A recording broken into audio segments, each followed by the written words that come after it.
নমস্কার, সঞ্চিতার মন পাখনা চ্যানেলে আপনাদের সকলকে স্বাগতম। আজকে এখানে আমি কোনো কবিতা বলবো না।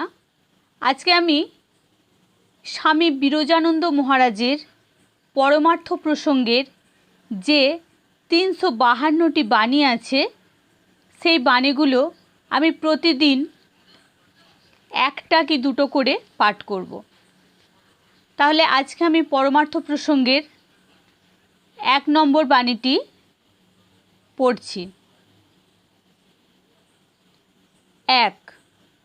ভগবান লাভ করতে হলে সাধকের চাই 1 হচ্ছে ধৈর্য, 2 অধ্যবসায়, 3 দেহ ও মনের পবিত্রতা, 4 তীব্র আকাঙ্ক্ষা বা ব্যাকুলতা, 5 শট সম্পদ অর্থাৎ সম অর্থাৎ অন্তঃকরণের স্থিরতা, দম, ইন্দ্রিয় নিগ্রহ, উপরতি অর্থাৎ বিষয়ে আসক্তি ত্যাগ, তিতিক্ষা অর্থাৎ সকল প্রকার দুঃখে অবিচল থাকা, শ্রদ্ধা অর্থাৎ গুরু ও শাস্ত্রবাক্যে বিশ্বাস ও সমাধান অর্থাৎ ইষ্ঠে চিত্ত স্থাপন।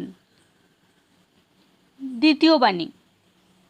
সাধন ভজনের দ্বারা যেসব উপলব্ধি বা দর্শনাদি হবে তা গুরু ছাড়া আর কাউকে বলবে না।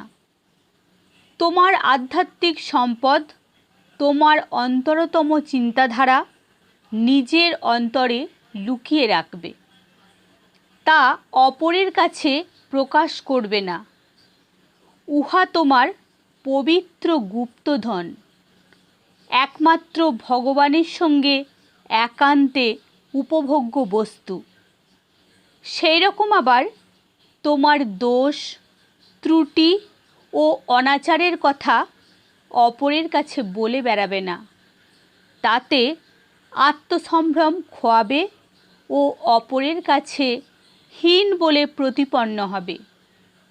নিজের দোষ দুর্বলতা ভগবানকে জানাবে ও তার কাছে প্রার্থনা করবে যেন তিনি সেগুলি শোধরাবার শক্তি দেন। নমস্কার।